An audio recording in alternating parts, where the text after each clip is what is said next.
Uncertainty about the track and speed of Tropical Storm Brett as the system approaches the Eastern Caribbean. The Barbados Police Service worried about fake news surrounding a shooting death last night. A call for a proper national security plan for schools across the island. And in sports, prosecutors are investigating the 2024 Olympics organizers over alleged embezzlement of public funds and favoritism. Broadcasting from our studios in the Pine St. Michael, this is CBC NewsNight, starting now.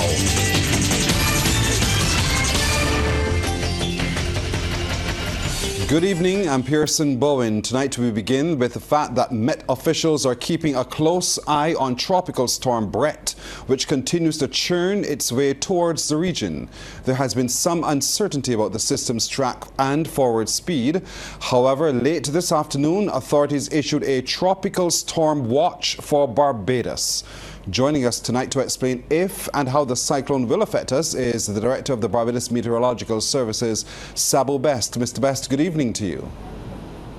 Hi, good evening, and good evening to all listeners in all Barbados. I'd like you to begin by explaining to us the coordinates and give us some idea as to how this storm could possibly affect Barbados. Sure. At 5 p.m., the center of Tropical Storm Brett was located near 12.2 degrees north of 48.6 degrees west. That's roughly 1,200 kilometers to our east. Brett is moving towards the west at around 18 miles per hour, and this motion is expected to continue in the next few days. Now, to answer your question, this should bring Brett about 100 kilometers or so just to our north come on Thursday, and that's pretty close. So on Thursday, what are some of the climate conditions that we can expect? So essentially, let me mention, although the stronger winds and the center of Brett is forecast to pass to our north, the fact that that's pretty close proximity, that's a little concerning. Hence why we have the Tropical Storm Watch. Tropical Storm Watch means that tropical storm conditions are possible within the one area within the next 48 hours. Possible. Not that it will happen, it's possible. And so basically, on Thursday afternoon, when we're expecting the system to be closest to Barbados, more than likely that's when we would feel the brunt of the impact from the system. As it stands now, the kind of impacts we're talking about is mostly rain and some showers and occasional gusts. That's provided that it continues on its forecast track. But as you highlighted, there is a lot of uncertainty still about the track in terms of direction and forward speed, and we have to. Whole of Barbados, we've got to continue to monitor the system with the BMS over the next few hours. What are some of the track conditions that you see that would suggest that it could very well dip even further south and closer to Barbados? Actually, so from yesterday, it was making progressively dips towards the south closer and closer. But the last release around 5 p.m. showed that it's actually veered back to the right of track now. So it's varying away from Barbados in terms of the forecast track, but it's still some distance off, 1,200 kilometers. And the fact that it can even still jog to the left, that's happened in the past with systems. We have to be really careful. We have to be mindful of the possibilities here. And the fact that there's a lot of uncertainty about that track is why we must be careful and have this tropical storm watch in effect. We often hear with these circumstances that it's how far out the winds spread. So can you give us some sense, and if so, what kind of impact to the north of the island one can expect? Fantastic, wonderful question. So tropical storm force winds only extend 75 kilometers from the center, which is not very far. It's a very, very small system. And the fact that it's the center, remember this is the center, not the whole system, is passing just 100 kilometers to the north. Those stronger winds are going to be on the northern side of the center. And so you're mentioning, and I don't want Barbadians to be confused, that because the center is passing to the north of the island, that the north of the island is going to get strong winds. That's not what it means. Just giving you a reference of where it's going to pass. If we're going to get impacted, it will be the entire island essentially, due to the size, relatively speaking, of the system. So most of the winds, like I said, are expected to pass to the north of the island, but this watch means that storm conditions are possible if the system, due to the high uncertainty of the track, veers to the left or dips south, as you would say, over the next few hours. For our viewers who are across the region as well, to the nearest to us, St. Lucia, Grenada, what can they perhaps begin to prepare for? So Grenada should be pretty okay. St. Lucia, Martinique, and Dominica should be paying special attention. I know the Met Services are watching it just as close as us. St. Vincent watching it very close as us as well. But due to the fact that it has a slightly northern track, St. Vincent is probably not so concerned. But if it is a tropical storm, watch goes up for St. Vincent. That could be sometime tomorrow. The other islands, such as I just mentioned, Martinique, Dominica, they may consider tropical storm watches later on tonight as the night progresses. Well, we'll certainly be keeping track of it, and I know you'll be keeping track of it as well for us and keep us up to date as well. Thank you so much, Sabo. Sabo Best, the director of the Met Services here in Barbados. And as Tropical Storm Brett approaches, regional leaders are still heavily focused on the impact of natural disasters on small island developing states.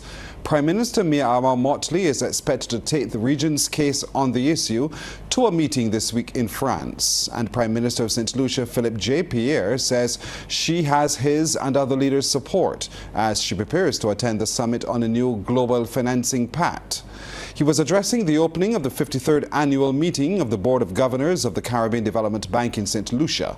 Mr. Pierre says the new financial architecture is necessary owing to the impact of natural disasters on SIDS.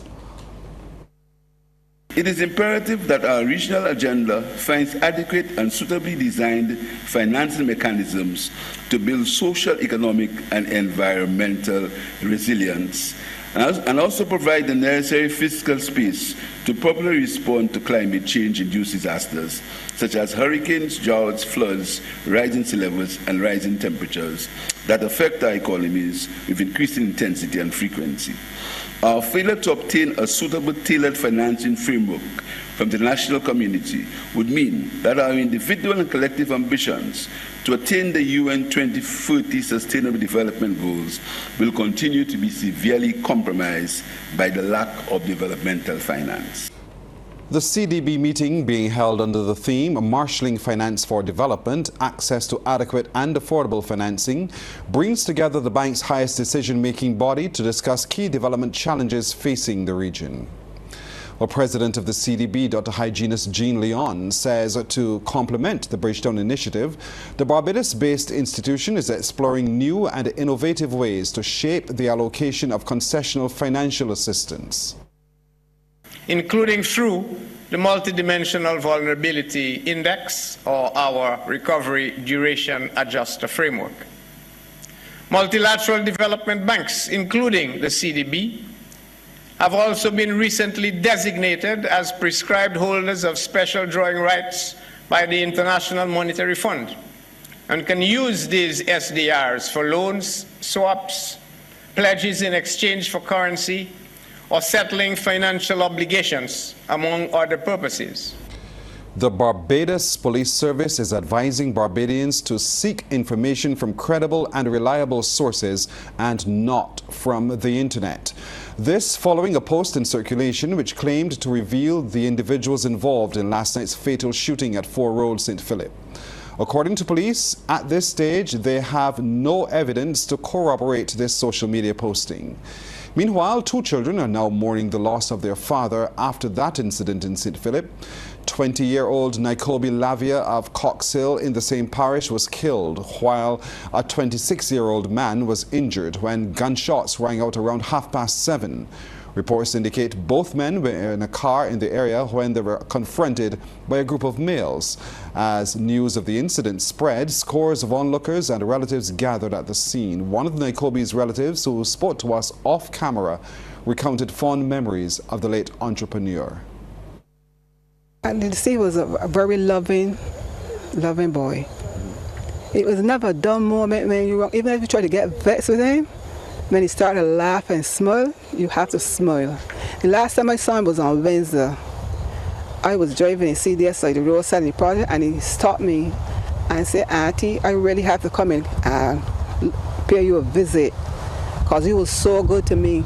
And he started to bring some of the plantains and potatoes and things. I tell him I don't want any. He said, "No, Auntie, you have to take along this with you." And he just bring them and give them to me. He had the 2 kids and he called me to find out if I was okay and said that he had to bring the 2 kids to look for me. But he never got a chance to. I didn't give him a chance that he could be able to bring the kids that I would assist to see them. Police Communications and Public Affairs Officer Inspector Rodney Innes is appealing to witnesses or anyone who has any knowledge of the incident to contact Police Emergency at 211 or Crime Stoppers at 1-800-8477. Coming up, some Barbadians pleased with the progress of roadworks in their districts. Well, for many years, Barbadians have lamented the state of road conditions across the island. However, with several projects being undertaken to repair and rehabilitate the road network, some users are now able to breathe a sigh of relief. CBC videographer Chris Wood traversed part of the island and captured commuters driving on newly paved surfaces that were in a state of disrepair for several years.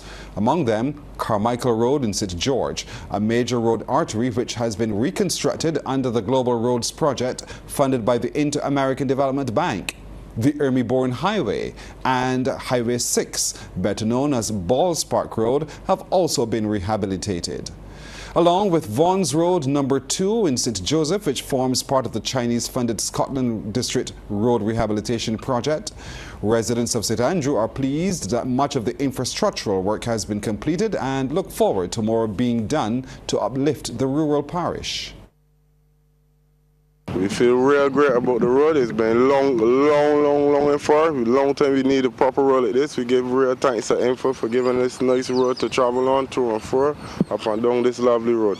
We give real thanks. So the first time that you would have seen this road done since you would have grown up? First time it was growing up, I never ever see it so beautiful and nice. That's honest truth. We thank Neil, we thank Info, we thank everyone for giving that hard hands and doing this work. We give them full thanks.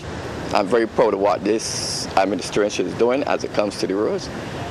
It's a long time in coming, and I believe it's not only is going to be good for the vehicles, it's going to bring a lot of economic value to the district as well. Doing the East Coast Road is a really good thing because we got a lot of tourists coming through, viewing the island, and being the rough roads and all of that. It's very good to see that something is being done in St. Andrew. It needs a little more construction, but we take it step by step.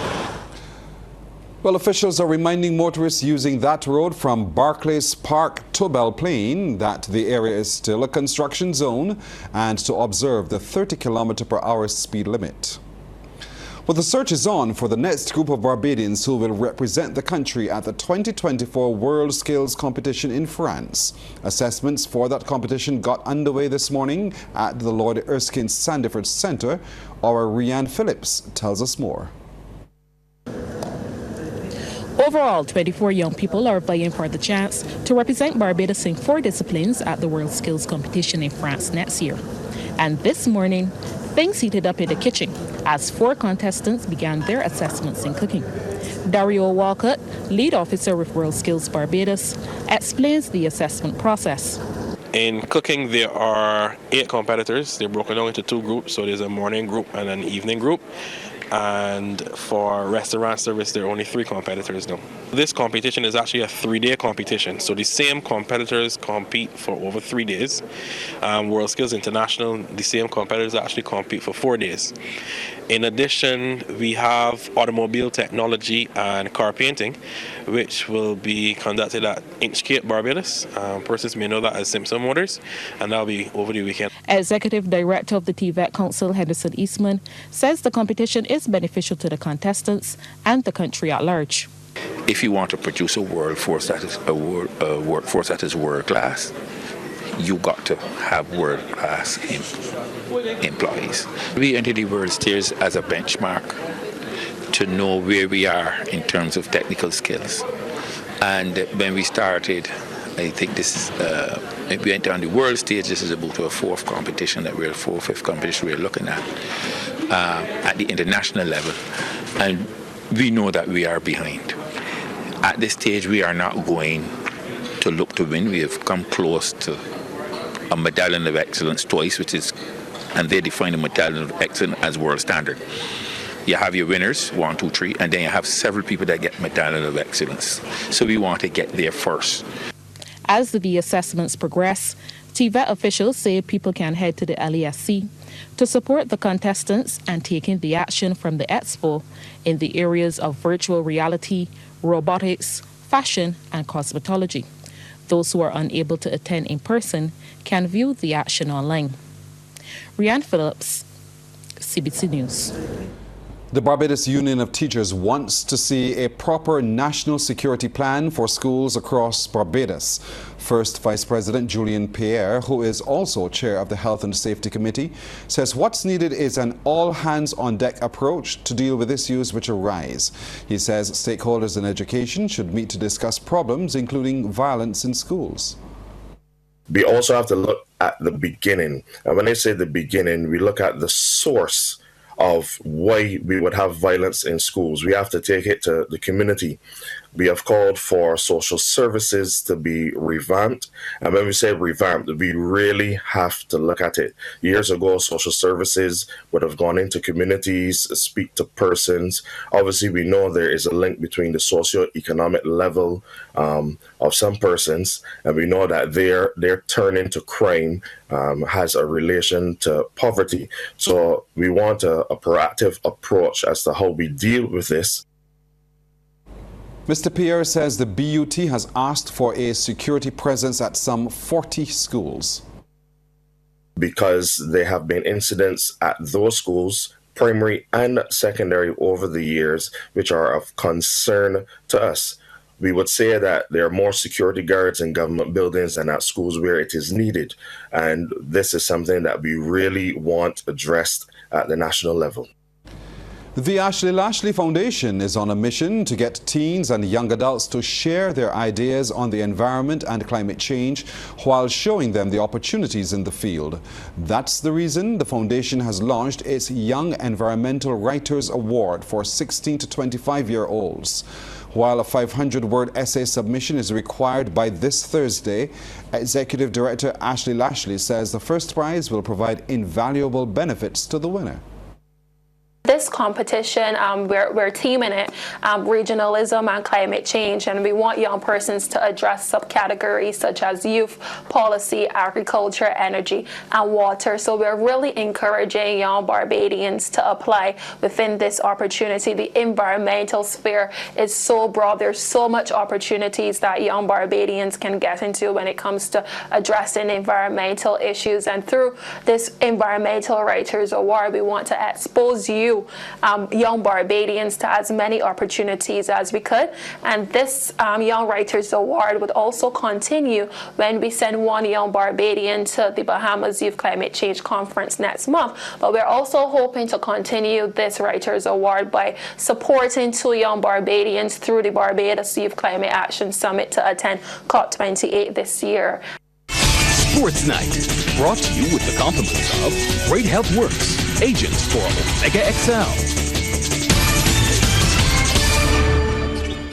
All right, are you ready for this? Time to go into the sports world. Look who's here, Mark Seal. Mark, good evening to you. Very good evening, Pearson. I assume I will have to start being here more often. You should. There you go. We're going to start with some cricket, where hosts Zimbabwe have moved their record to a perfect 2-0 and to 4 points at the top of Group A at the ICC World Cup qualifiers. Now, this morning, they defeated the Netherlands by 6 wickets. Netherlands scored 315 for 6 off their 50 overs. Vikramjit Singh top scored with 88, and skipper Scott Edwards added 83. Player of the match, Sikandar Raza, took 4 for 55. Zimbabwe, in reply, made 319 for 4 off 40.5. Raza came back and made an unbeaten 102 that included 6 fours and 8 sixes, while Sean Williams contributed 91. Now, in the other Group A game today, Nepal defeated the USA by 6 wickets for their first victory.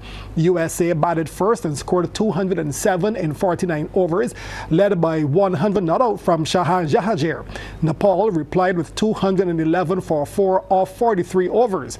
Now, the Windies are second behind Zimbabwe and tied with Nepal on 2 points, but the Windies have a superior net run rate to Nepal, and they also have a game in hand, and that game will be played on Thursday. The Business Report, brought to you by the Youth Entrepreneurship Scheme, a department of the Ministry of Youth and Community Empowerment, supporting young entrepreneurs from idea to enterprise. Well, tonight we can tell you a young Barbadian baker is hoping to take her sweet and savory treats to the region and eventually the world. In this week's Yes Business Report, our Sharika Griffith takes a look at Drage's luxury bakery. If you've got a sweet tooth, then Drage Luxury Bakery's got something for you. It's run by 24-year-old Erica Boyce, who decided to make the leap into owning her own business just before the COVID-19 pandemic struck in 2020. I started my business because I developed this love for baking and this real and true passion for it. So from there, I started to bake for family and friends. And while studying at the Barbados Community College, I decided that I wanted to start my own business. So, that dream really and truly came about from, that love for baking.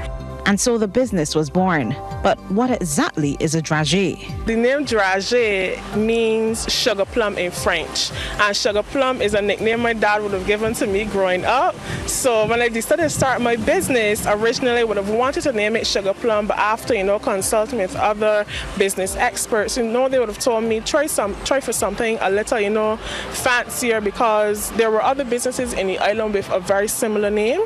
So from there, I decided to call it dragée because it sounds fancy. And that's the vibe that I'm going for, that luxury feeling, that bougie feeling. That's really what I'm going for. So that's how I came up with the name.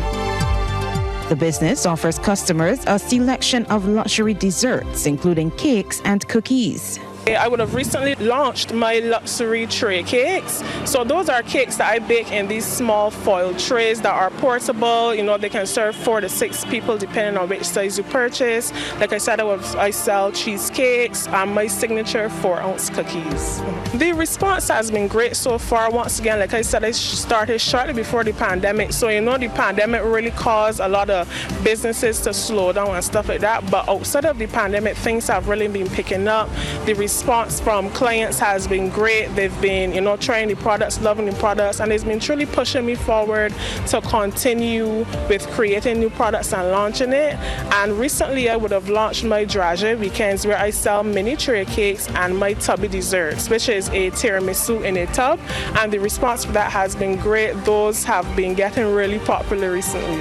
Erica is among many young clients who have benefited from assistance provided by the Youth Entrepreneurship Scheme. She says yes has been helpful. They would have helped me with their training programs. They have a number of training programs which I would have attended. It really helped me to better understand business. And they would have offered technical assistance to me recently, and I would be able to get a number of things that would benefit me and my business. And I would have recently joined their marketing service, and this is where I was paired with a marketing consultant, and working alongside with her, I have been able to focus in on the more important business goals. She's been able to help keep me accountable, and it's really helped to push the business farther in recent months. As for the future of her business, Erica has several big moves in mind. I would love to have my own storefront, where clients can come in, sit, relax, be pampered in some way, offer them my luxury products. And I would really love to possibly take the brand regionally and internationally in some way. That's something that it's recently, become a dream of mine to actually do that. So I would love to do that as well. If you'd like to get in contact with Drage Luxury Bakery, give them a call at 237-0808 or check them out on Instagram at DrageBDS or Drage Patisserie on TikTok. There's also the option of emailing dragepatisserie@gmail.com. For the Yes Business Report, I'm Sharika Griffith. All right, Mark is back with even more news now. Mark.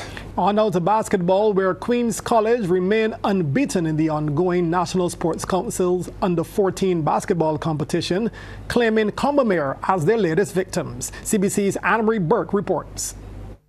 Queen's College has so far defended home turf by not losing a single game. With this change of Combermere as their opponents, the answer would be no, as their defense was tight and they had a star in Zane Gaskin, who gets the steal here and then takes it all the way.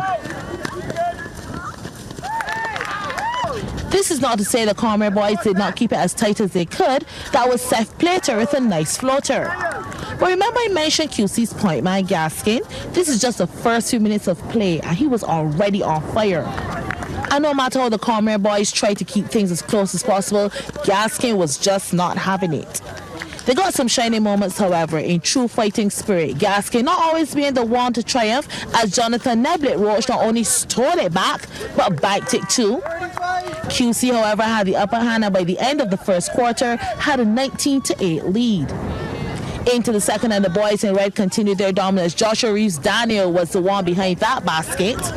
On the other end of things, Cormier managed only 2 baskets this quarter. This one was done in the most stylish of ways. Plater finishes the seal with a nice one-arm layup.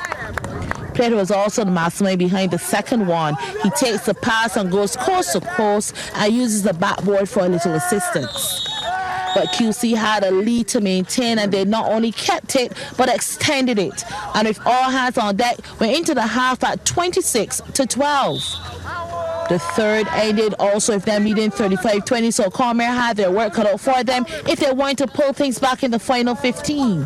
And they had to put up a fight with all players pulling their weight, and Plater, the key man, with the finishing duties. But the QC boys were not easing up. Just inside the arc for 2, that was Reeves Daniel. And I must highlight the game's only 3-pointer. Depositing the long shot was Liam Harewood. Kudos also goes to Cormier's Plater, who despite the losing effort, led his team with 22 points. This was one of my favorite plays. But to the game's MVP, QC's Gaskin with 26 points as he led his team to the 42-30 win. Well, that's our time tonight. Thank you for spending it with us. I'm Pearson Bowen. For the crew, to all of you, good night. We'll see you tomorrow.